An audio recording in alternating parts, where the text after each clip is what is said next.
Hello everyone, नमस्कार आप सभी को। कैसे आप सभी? उम्मीद करते हैं आप सभी अच्छे होंगे। स्टूडेंट्स, आज फिर आपके लिए एक इम्पोर्टेंट टॉपिक हम लेके आए हैं कि फोर्सेस इन नेचर के अंदर वेरियस टाइप के जो फोर्सेस हैं उनके ऊपर हम आज डिस्कस करेंगे। तो एक बात का आप ध्यान रखें, साथ साथ नोट्स बनाते रहें। नोट्स बनाएंगे तो अच्छे से समझ में आएगा। अपना डाउट है उसको कमेंट सेक्शन में कमेंट करें।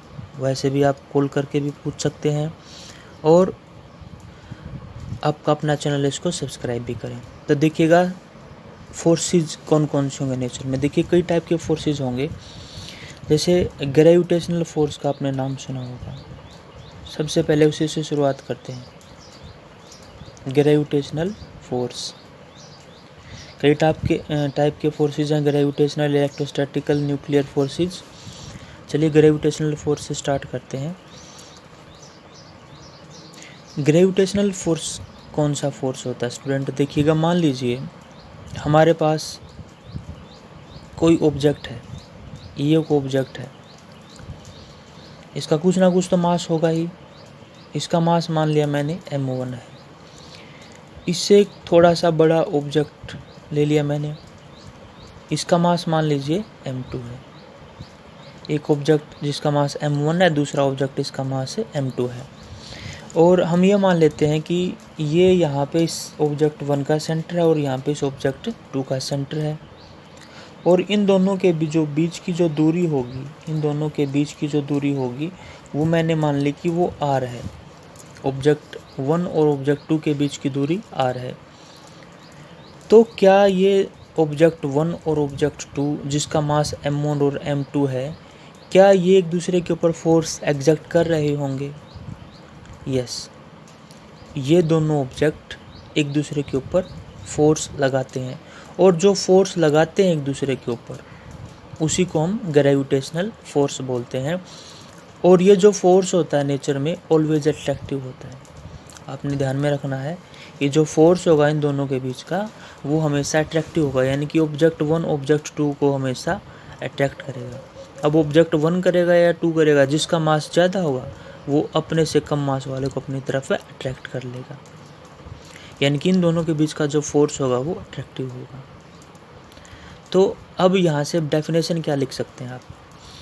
ये डेफिनेशन बताने से पहले एक बात और बता दूं कि ये दोनों ऑब्जेक्ट स्मॉल भी हो सकते हैं। मान लीजिए हमारे पास ये 2 स्टोन भी हो सकते हैं, 2 पत्थर हो सकते हैं, या ये 2 ऑब्जेक्ट्स 2 प्लैनेट भी हो सकते हैं।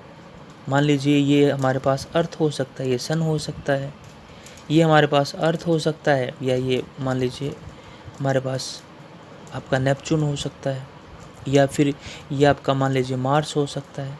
यानी कि ये कोई 2 प्लैनेट भी हो सकते हैं। स्पेशल बात ये है, अगर इन 2 प्लैनेट में से एक प्लैनेट अगर अर्थ हो तो वहाँ पे जो ग्रेविटेशनल फोर्स है उसको हम ग्रेविटी बोल देते हैं। तो ये एक डिफरेंस भी है ग्रेविटेशनल फोर्स और ग्रेविटी में। इसकी वैल्यू भी फाइंड आउट करेंगे, उससे पहले डेफिनेशन इसकी समझ लेते हैं। तो देखिएगा, ये स्टूडेंट्स बीच बीच में हमारा जो वीडियो है ये थोड़ा सा ब्लर हो जाता है, तो आप 1-2 मिनट का पेशेंस रखें, उसके बाद ये अपने आप जो ठीक भी हो जाएगा। तो चलिए इसकी डेफिनेशन लिख लेते हैं। तो डेफिनेशन ये होगी, द फोर्स ऑफ अट्रैक्शन। ध्यान रखिएगा, हमेशा अट्रैक्टिव फोर्स होगा। नोट्स आप साथ साथ बनाते रहें। The force of attraction between any two bodies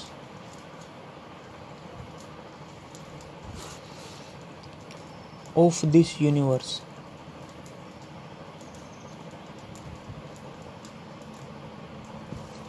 is known as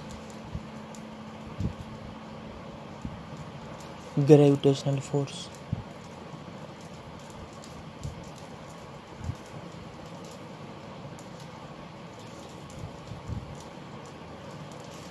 ये आपने ध्यान में रखना है। फोर्स ऑफ अट्रैक्शन कोई भी 2 बॉडीज के बीच का, इस यूनिवर्स में कोई भी 2 बॉडीज हैं उनके बीच का जो फोर्स होगा उसको हम ग्रेविटेशनल फोर्स बोलेंगे।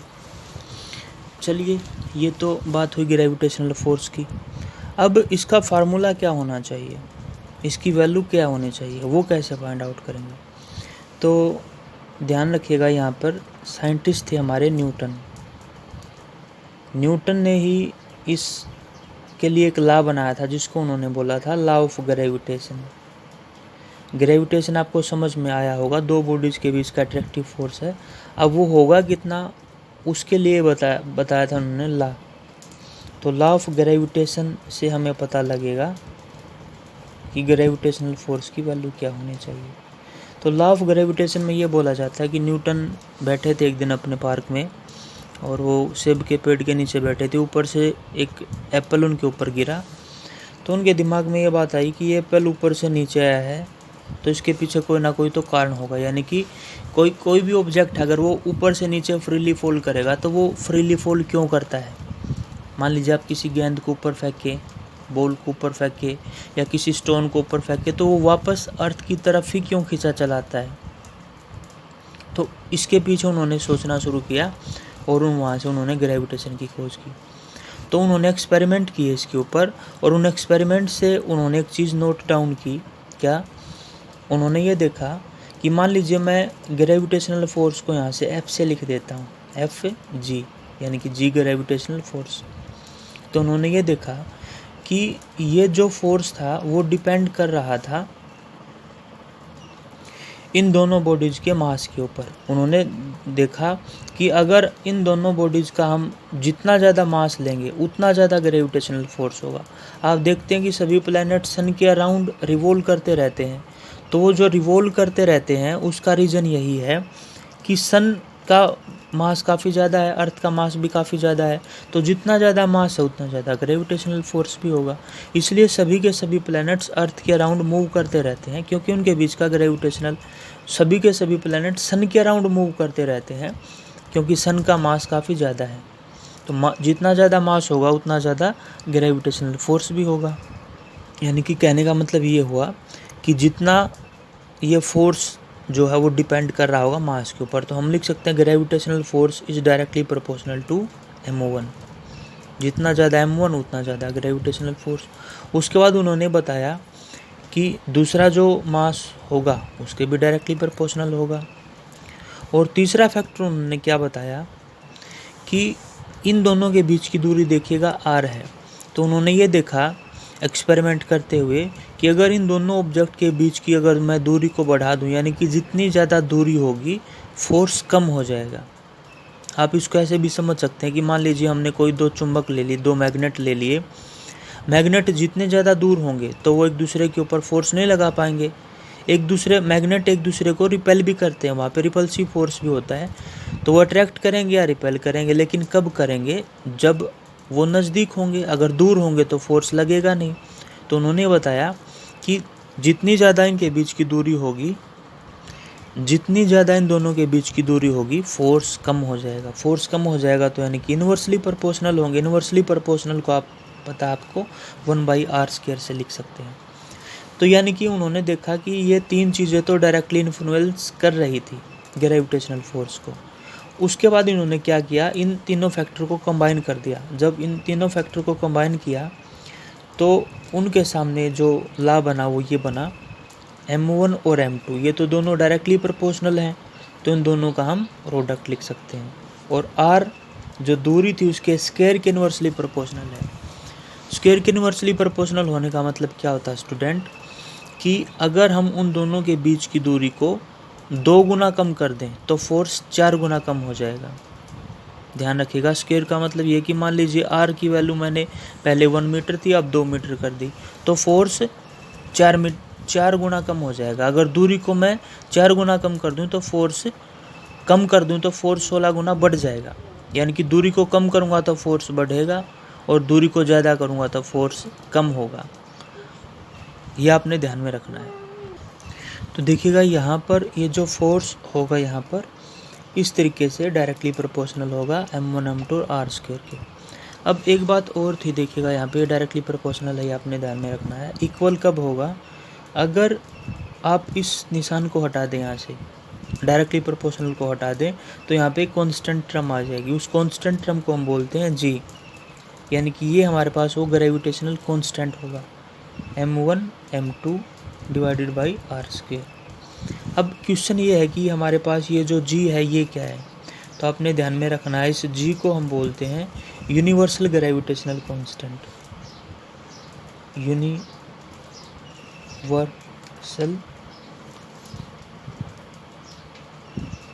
ग्रेविटेशनल कांस्टेंट, ये आपका यूनिवर्सल ग्रेविटेशनल कांस्टेंट होगा जी। और इसकी वैल्यू जो है स्टूडेंट वो एक्सपेरिमेंटली फाइंड आउट की गई है।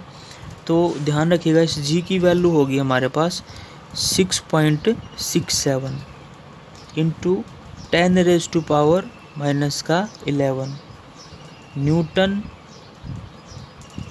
मीटर स्क्वायर पर किलोग्राम स्क्वायर।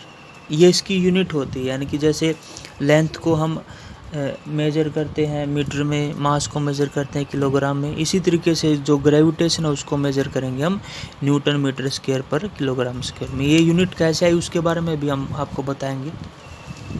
और उससे पहले हमने ग्रेविटेशन जो डायमेंशनल फार्मूलाज किए थे वहाँ भी हमने इस चीज़ को डिस्कस किया था। तो चलिए एक बार देख लेते हैं ये यूनिट कैसे आती है वैल्यू। देखिएगा यहाँ ये जो फॉर्मूला है जी, इसकी हमने यूनिट बनानी है, तो इसकी यूनिट हम कैसे बना सकते हैं। यहाँ से आप जी की वैल्यू निकालिए, देखिएगा एक बार। तो यहाँ से जो जी की वैल्यू होगी आपके पास वो हो जाएगी, देखिएगा क्रॉस मल्टीप्लाई कर देंगे यहाँ से एफ को और आर को, तो ये हो जाएगा आपके पास एफ आर स्क्वायर, और जो जी के साथ मल्टीप्लाई था वो m1 और m2 नीचे आ जाएगा। अब बताइए जो फोर्स है, फोर्स की यूनिट क्या होती है, न्यूटन, आप सभी को पता है न्यूटन। ये आर इन दोनों के बीच की दूरी है, मतलब दूरी को हम किस में मेजर करेंगे, मीटर में। तो आर स्क्वायर है तो यहाँ पे क्या हो जाएगा मीटर स्क्वायर, क्योंकि अगर एक दूरी होती तो वो मीटर होता, अब दूरी का स्क्वायर है तो यहाँ पे मीटर स्क्वायर। और m1 और m2 देखिएगा ये मास भी किलोग्राम में और ये मास भी किलोग्राम में, किलोग्राम को मल्टीप्लाई करेंगे तो किलोग्राम का स्क्वायर हो जाएगा। तो देखिएगा जब आप इसको ट्राई करेंगे तो ये हो जाएगा न्यूटन मीटर स्क्वायर, और किलोग्राम का भी यहाँ पे इनवर्स स्क्वायर, क्योंकि नीचे पॉजिटिव था ऊपर जाके ये नेगेटिव हो जाएगा। तो ये यूनिट हो जाएगी आपकी यूनिवर्सल ग्रेविटेशनल कांस्टेंट की। तो स्टूडेंट ये हमने आज आपको डिस्कस करके बताया कि जो ग्रेविटेशनल फोर्स है वो क्या होता है, दो ऑब्जेक्ट के बीच का अट्रैक्टिव फोर्स होता है। किस पे डिपेंड करता है, उन दोनों ऑब्जेक्ट के मास पे डिपेंड करता है। कैसे डिपेंड करता है, मास के डायरेक्टली प्रोपोर्शनल होगा, डिस्टेंस के स्क्वायर के इनवर्सली प्रोपोर्शनल होगा। डायरेक्टली प्रोपोर्शनल को हटाएंगे, ग्रेविटेशनल कांस्टेंट आएगा, उसकी वैल्यू ये है, ये यूनिट है। यूनिट कैसे आई वो मैंने आपको बता दिया। यहाँ से आप इसका डायमेंशनल फार्मूला भी फाइंड आउट करना चाहते हैं, अगर करना चाहें तो आपको पता है फोर्स का डायमेंशनल फार्मूला क्या है, आर, डिस्टेंस का डायमेंशनल फार्मूला और मास का डायमेंशनल फार्मूला भी आपको पता है। तो अगर आप डायमेंशनल फार्मूला लिखना चाहें यहाँ पर तो वो भी आप लिख सकते हैं आसानी से। मैंने आपको डायमेंशनल फार्मूला काफ़ी अच्छे से करवाया है, आप प्रीवियस वीडियोज़ में जाके वहाँ पे देख भी सकते हैं। तो देखिएगा डायमेंशनल फार्मूला लिखना, तो फोर्स का क्या होगा, फोर्स हमारे पास मास इंटू एक्सेलरेशन होता है, तो मास m1 और एक्सेलरेशन का डायमेंशनल फार्मूला होता है L1t-2। इसी तरीके से ये r हमारे पास देखिएगा आप यहाँ पे ध्यान से, ये r हमारे पास डिस्टेंस है, तो डिस्टेंस का डायमेंशनल फार्मूला आप सभी जानते हैं L होता है। अब r का स्क्वायर है तो यहाँ पे डायमेंशनल फार्मूला में भी L का स्क्वायर हो जाएगा। ये किलोग्राम आपके पास देखिएगा यहाँ पे मास किलोग्राम, तो यानी कि m1 और m2, तो यहाँ पे डायमेंशनल फार्मूला क्या हो जाएगा m स्क्वायर, क्योंकि डायमेंशनल फार्मूला हम mlt की फॉर्म में लिखते हैं। तो ये हो जाएगा m स्क्वायर, फोर्स का हुआ m1 L1t-2, और ये हमारे पास मीटर स्क्वायर था तो L स्क्वायर। तो जब आप इसको सोल्व करेंगे तो देखिएगा क्या होगा, ये m स्क्वायर ऊपर चला जाएगा नेगेटिव होके, तो m की पावर 1 पॉजिटिव थी, ये m की पावर 2 पर नेगेटिव जाएगी, तो m1 और m-2 हो जाएगा। कुछ ऐसे लिख सकते हैं आप इसको, नीचे से ऊपर जाएगा तो पावर नेगेटिव हो जाएगी। और यहाँ पे हमारे पास ये L1 है और ये L2 है, तो पावर बेस सेम हो तो पावर जुड़ जाएंगी, ये हो जाएगा यहाँ पे L की पावर 3 और t-2। अब देखिएगा यहाँ भी बेस सेम है तो पावर जुड़ेंगी, m1 में m-2 को जोड़ेंगे तो ये हो जाएगा m-1 L3 और t-2। तो स्टूडेंट ये हमारा डायमेंशनल फार्मूला भी है। तो आई होप स्टूडेंट आपको ये जो है टॉपिक पूरा क्लियर हुआ होगा। फिर भी अगर आपका कोई डाउट है तो आप कमेंट सेक्शन में कमेंट करें। वीडियो अच्छा लगे तो लाइक करें, आपका अपना चैनल इसको शेयर और सब्सक्राइब करें, और स्टूडेंट नोट्स ज़रूर बनाते रहें। तो स्टूडेंट्स पढ़ते रहें, नॉलेज गेन करते रहें, वीडियोज़ को पसंद करते रहें, लाइक करते रहें, डाउट्स को कमेंट करके रहें, पूछते रहें। Thanks for the watching.